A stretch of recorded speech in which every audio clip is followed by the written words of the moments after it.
Welcome to the Free Mind Podcast. Today's episode is Chris Cook, founder of Special Leaf Tea, the first naturally functional olive leaf iced tea. Let's jump right in and take a listen. We just want to help people, so through what we have going on, as well as any, it takes time, and you got to know people to get, in the back door, because a lot of times the front door is locked and you got to talk to 15 different people to get into it. And I'm the type of guy that, I'll break down that wall around the corner to get into your house. It just takes time to get there, but deeper rather than wider. We're still building Texas, and we'll probably still continue to do that over the next year and a half, close to two, maybe. Just depends. We're in the middle of a fundraise now, and hopefully that's completed by the first quarter of 2024. New recipe formulation to be able to scale easier.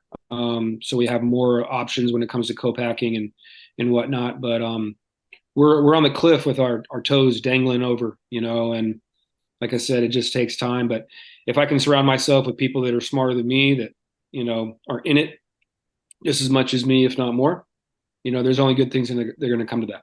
We're talking about Special Leaf. Now, Special Leaf is the original olive leaf iced tea. So tell me a little bit about what a consumer should expect from an olive leaf iced tea as opposed to green tea or black tea or any other type. Well, what they're going to expect and should and will always with this company and this concept and our vision and mission is an offering that's naturally functional. It's for the lack of better words, it's a chef-driven tea. It's a chef-driven product that's very thoughtful from top to bottom. Being in the food and beverage industry for more than 20 years, I take approach to food to allow the ingredients to speak for themselves, and I'm always looking, as to what the food, the beverage, whatever it might be, can do for you naturally without having to add things to make them that way, So you're going to see other energy drink companies and other beverage companies with a laundry list of an ingredient list, and a lot of things you can't pronounce. You don't know why they're there. This has always been something that I'm wanting to give the olive leaf as much justice as possible. So why would you add things to it to counter that, right? So clean ingredient list, natural function, twice as many antioxidants as green tea. And then you go into things like all the health benefits that are associated with extra virgin olive oil, the Mediterranean diet, olive leaf extract supplement pills that have been on the market forever. There's a reason why those are popular, and it's because of what the olive tree can do for you naturally in a whole. I never knew about this tea until 2014, where I actually was consulting at an olive orchard, probably 25 minutes from me towards Corpus Christi, Texas. And they were just making this basic in a glass, by bulk, olive leaf tea. They would make like 4 gallons of it at a time. It would last, a week, because we would serve it by the glass in the cafe there. And I was just like dumbfounded as to why this isn't on the market. Why isn't this readily available to people? Not only because of the flavor profile and the uniqueness, but all the health benefits that are associated with it. Why hasn't anybody done this before? I never knew anything about CPG, beverage industry, on how to get something like this to an MVP and to the shelf, and to try to figure out how you're going to do it, what you need to do it, how big you want to be, and all that. So I put it on the back burner for about 4.5 years. And in the very beginning of 2019, tail end of 2018, I started messing around with recipes, and, a lot of trial and error. You start from your kitchen. I moved to my garage with 2 butane burners. I got a small warehouse space probably about 2.5 years ago. And then now we're co-packing at a local brewery here in San Antonio. So it enables us to meet the demand, to be more legitimized when it comes to retailers that are looking for, companies that need to have a co-packer on their side to make sure things are legit. But to answer your question, it's the natural function and the unique flavor profile and the clean ingredient list basically is what separates us from everybody else. And as far as the specialty product, the cans you have in retail, like you just mentioned, what is your current retail reach and wholesale? And then what is the DTC on the website? Excellent. And let me back up as well. Beautiful can, absolutely Thank beautiful you. design for all of them. I like the fact that you kept everything consistently and used color coding to do a differentiation. I think sometimes people get a little carried away with the art when really when it comes down to when you're built for retail, that's what your product is. I mean, your product's built to pull off the shelf and cohesively sit and block the entire shelf for yourself. Exactly. Exactly. And they look sexy when they're all four together like that. You Yeah, know, that photo of the sample pack on the website's beautiful. it's one of those things like, how can we engage with the consumer in a short period of time? The seconds that they pass by it on the aisle, you need to have that ocular kind of thing to draw them in. And, we look a lot better than we did originally when we were in 12-ounce bottles. What we have now is it's more of a health and wellness feel. And, we promote people's health and wellness by, helping them through something that's naturally functional. So we're in all the central markets in Texas, San Antonio, Austin, Dallas, Fort Worth, Houston. We have some other grocery stores that are local to Texas and Arkansas that we're dealing with right now. We are in some hospitals, some fitness centers, but we continue to and online, of course, Amazon, Walmart.com, those kinds of places. So you're constantly trying to figure out what's your percentage of each of those categories that you need to be in to be as profitable as possible, right? So even with small production runs, we're still looking at low 40s kind of profit margin when it comes to everything. It could be a lot better with our new recipe formulation, which will basically cut our cost of goods in half, hopefully, which will in turn allow us to pass on those savings to the consumer. Yeah. So, the more that you talk about co-packing and people realize that co-packing, you can control everything with co-packing. You don't have to just send an email and pick up and not touch it. A lot of times it's presented in this drop shipping type way that is just not actually what it is. So Yeah, you lose your identity. The a brand that is seeking to be genuine, that doesn't last for too long. It's not really sustainable from my standpoint, from somebody that's not even from this business, not even from this industry. It's just I feel that you're going to promote yourself the best way, you're going to look the best way, you're going to you know taste the best way, both physically and mentally. If you just try to learn and soak up as much as you possibly can. I'm not saying you have to be there for every single production run, but you want to build relationships, that are sustainable, that are long lasting, not just with co-packing, but your labor, your team that supports you, the retailers, everything that I do, even with food, purveyors of mine, I would never shut you off because you're charging me 10 more cents a pound for tomatoes and you didn't tell me. It's how do we work together long term so we really can get to know each other and make this like a long lasting relationship. That's when the best things are going to happen, I believe. I love your philosophy, and it actually we're in sync on this. After my discovery meetings I do with clients that come in, the next piece in the planning session when they want to move forward into the proposal and the getting the plan, everything I do is customized. The first thing I do to them is that meeting. I say, you need to bring me your numbers, you need to bring me your margins, and everything like that. They're like, whoa, whoa, whoa, I don't want to share that. And I say, listen, I've gotten into this too many times where they've paid for my services and couldn't actually afford them in the Mm-hmm. long term, or Mm-hmm. vice versa. They gave me too much and then didn't make the sales sustainable.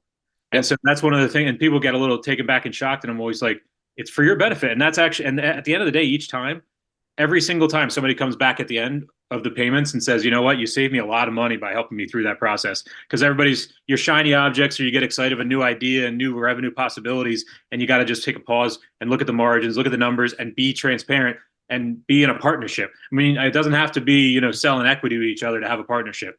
That's I'm gonna that's get something that a lot of people don't realize. I'm gonna get a tattoo, and it's gonna say, "Does it make sense?" Nice.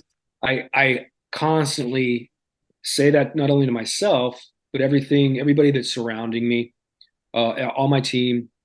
Does it make sense? I don't want to be everywhere. I want to be where it makes the most sense, and I do not get excited or, giddy about bright, shiny things. I just don't, because I know that it takes time, and I really want to understand and dive deep as to how that works over there, and who you selling to, how much are you selling it for, what else are you selling, you know, everything, all the idiosyncrasies of other retailers or places, spots, that we could be visible at. It's got to make sense. It's got to move. I don't want to sell you something where it's just going to sit. We constantly do demos and trial, with all of our retailers as much as we possibly can. We came and started from farmers markets, so that gives you, and we're still doing them, and Mhm. we'll continue to do them because it's a great platform to learn a lot. You want to know who your demographic is? Do a farmers market for just a couple of times. That's all it takes. You can pay and do all these things to try to gain that information and talk to people, but doing it is only going to give you as much information as you possibly can take. And that's the way to do it, to really understand you know why are we going to make a decision, why are we going to say yes to this. And to your to what you're saying too, it's also getting out there in front of your consumers. And when it comes to that distribution point as well, going through that yourself and finding some way of self distributing for as much as possible, only to understand how complicated it can be, whether it be the customer relationship management, the actual deliveries, or whatever it is, that aspect of there. I feel like people are better off when they've experienced every aspect of what they're going to ask other people to do for them. And I Yeah. think that's one of the things that it's I always I told breweries back in the day, like you don't really know how to brew beer until you carried a keg in the basement of a tavern in the middle of Philadelphia. You know what I mean? Like Yep. you get in Yep. there and then you know what that guy did and what you can feel for everybody on and have that empathy that years ago we didn't care, everybody's a worker or this or that, but it's not the case anymore, and everybody's interdependent. And the more we look out and understand where people are coming from, the more efficient the communication can go. Thus, then the more productive the business can be. Growing up with a great work ethic, and always wanting to prove myself and be better, than the next. Attach myself at the hip with all these chefs that I worked with. I mean, I started as a steward. I started as a dishwasher, when I was 14, 15 years old. Freshman in high school, all the way up until an executive chef. So you really want to know everything about what's under that roof as far as a restaurant, hotel, kitchen, whatever. You want to know everything about your operation. So your team, there's nothing that you haven't done Mm. yourself already if you're going to ask somebody else to do it.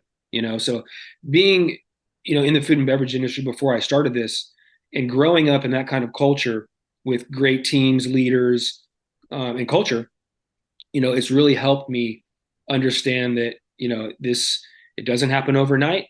You're going to hear more no's than yeses. You have to be perseverant when it comes to emails and calls and all those things to really make your mark. You just cannot rest on your laurels and think like, I have something great and eventually it's going to take off. Maybe I'll do it this week and maybe I won't. And, I'll go on a vacation and, I'll continue to live like I used to live, and not understanding what a true cash flow is and what it takes to get to the next spot year over year. Yeah, it's just, I just, it, I guess I take it for granted because, I was always that way. I was raised that way. And, I see people trying to get to where they want to get to without paying their dues. And it's unsettling because yeah, I want to see more offerings, more beverages, food, all those kinds of things to where people really understand that it's super important about what they put in their bodies. This is way before COVID. People should understand that there's a reason why people in Asia and you know the in the Mediterranean area, it's why they live longer. It's the lifestyle. It's what they consume. It's everything under the sun. It's being grounded and it's meditation and it's taking the time to enjoy a meal with friends and family and to reduce the amount of stress and anxiety that you have in your lives. There's a reason why, Americans look the way that they do in 2023 versus everybody else, much less people that, how Americans looked in the 1940s, the Mhm. 1930s. We didn't have an obesity problem in the 1930s and 40s. Are you kidding me? You ever seen pictures back then? There's nobody looking the way that they do now. We're on a downward slope, and if we don't correct ourselves and have people like you and myself and other people that are really passionate about what they do, we have to drive that narrative and we have to help them understand that, you know, maybe it's not good to drink Diet Coke every single day of your life just because that's the way that you were raised. And Mhm. that's the way your parents, did it. And that's the way their parents did it. No, you have to stop and you have to think and you have to just you have to make adjustments. Who do you want to be? What do you want to be? You know? Yeah, I admittedly up until a few years ago, and when I met my wife currently now, I never really cared about the packages. I didn't care about the ingredients or anything like that. I was just going on, I'm hungry, I'm thirsty, and what's this and what's the taste best. And when I made that pivot and I started to walk the outer lines of the grocery store and started to see everything that was going on, and then started to really feel, and not like I tried a diet or I tried to eat healthy for a week. Like that does, I mean, like when you get into month one, two, three, four, five, six, then you really start to feel the body going and the body changing. And that's the powerful part that for me that was just unbelievable. And I'm also one that, sometimes I can get into something for a couple of weeks and then get distracted. So, sticking to that and running that all the way through to the end zone really kind of turn the corner for me. And I like getting brands like yourself out here that are doing that and pushing that forward with an approachable way. Because I think where we're coming now is with the consumable food and beverage space, health food and healthier food is becoming more approachable from a taste profile standpoint. And I think that's something that is night and day. And that's where the big education has to come in. And that's one of the reasons I enjoy talking about things on this podcast and listening to others is that education that needs to come through, that it's not your mom's organic food. It's not your mom's low fat yogurt. It's not your, like it, while that whole thing about, like you said, it's generationally, this is the way we've done it. That also means that the products are different too. Yeah. And the availability that's there is different. And yeah, there's a bit of a price difference, but when you really holistically look at the end of the month and the end of the year, and you look at what did I cut out by bringing that into my life, your net is in the positive. I'll be 47 this year in a couple of weeks, and I'll gladly spend the money to make sure that my body, feels good, and I don't have, pains and aches, and I can kind of alleviate a lot of that just from what I consume. I'll gladly spend that extra money because it is organic or because it does have a clean ingredient list or I know the farmer or the rancher or the person that's growing that vegetable. I'll gladly spend that money, and it just depends on, do you want to continue and have these aches and ailments, that you've always had, or do you want to make a change that's, like you said, it's going to take, 3 to 6 months to really feel, the effects of what you're changing in your life. It doesn't happen overnight. But if Mhm. you're willing to do that, good for you. Kudos to you. Tell a friend, tell a family member, because that's what needs to happen. It needs to start with folks like us, and I see the schools and what they serve in schools and how things have always been done. And it's like, it's just a matter of time before, that's not what it is anymore, and what was and what is soon to be, very, very relevant and hopefully will become common practice. Absolutely. Talk with me. Take me back to your line cook days. Get me in the teenage shoes, and walk me through Chris in the back of the kitchen, and then get me to how you made the jump, because a lot of people don't realize the mental jump of running from working for somebody to putting it all on the line. So yeah, Virginia, 1993, 1992.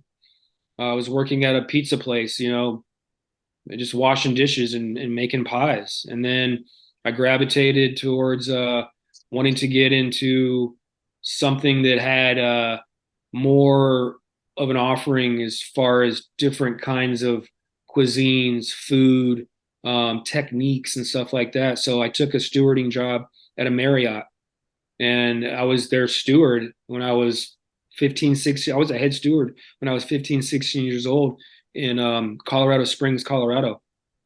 From there, I fell in love with food after getting kicked out of my house when I was 17. I didn't want to live by my parents' rules. I thought I knew everything. I was just about to graduate high school. Um, I I didn't know. I knew that I wanted a career. I just didn't know what I wanted to do, and I didn't want to go to a college, a regular college, and sit in classes for 2+ years to try to figure out what my career path would be, and then the other year and a half to 2 years, really focusing on that and having a major of sorts. So yeah, I went to UCCS, University of Colorado, Colorado Springs, and dropped out after a semester. And I started working at a Red Robin burger joint with about 8 of my friends. We had a great team, great staff. We put out a tremendous product we were proud of, and I really fell in love with food at that place because I finally figured out that I was passionate about this enough to where I could do this forever, and that was back then when you had things on TV like Best Chefs, and you'd see all these chefs in different countries cook all these different types of cuisine, and there's a guy on the islands doing this type, and in France, and then other places, Asia and whatnot, and I decided that after high school that I was going to go to a community college in Colorado, and that was the only college that offered culinary slash food service management. So I did their associate's degree in a year and a half. I took 16 credit hours every single semester, including summers. After I graduated there, I stayed in Colorado for about a year, worked at a steakhouse, worked at a 5-star, 5-diamond resort, the Broadmoor there. Um, but that associate's degree was kind of just as much as I had learned in kitchens already, just by myself. So I knew there was more out there, right?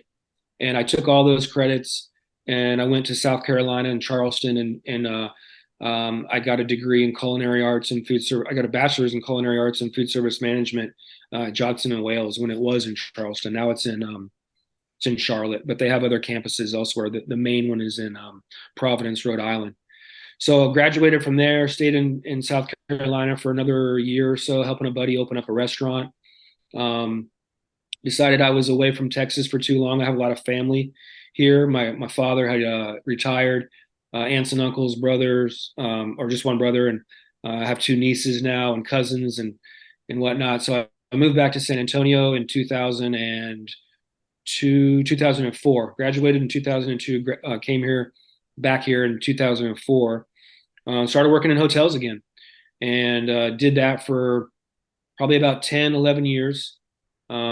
And towards the tail end of that, I'd seen a lot of people that were struggling with their respective operations, hotels, restaurants, caterings, food trucks. Um, During that course, we also developed a 501(c)(3) in San Antonio called the Chef Cooperatives. So we would actually go out to these farmers' ranches and people that were growing produce or growing grapes for wine, and really offering our services as to how to give them more exposure, how to raise some money for them. So we would do farm dinners, ranch dinners, different kinds of pop-up events to raise folks money, and give them a few $1,000s, $5,000, $8,000 sometimes, depending on the size of the event, to do what they need to do, to pay a bill or to buy a piece of equipment, or to make sure that they're sustainable long term, because we really really believed in them, right? So that was all taking place, at the same time. And I had a friend who's a food writer, and she said she had a friend that was the owner of this olive orchard in South Texas that needed help doing these passport series dinners. So we would do 5-course paired dinners with wine and olive oil, depending on the country. Japan, everywhere, Italy, Spain, Tunisia, Greece.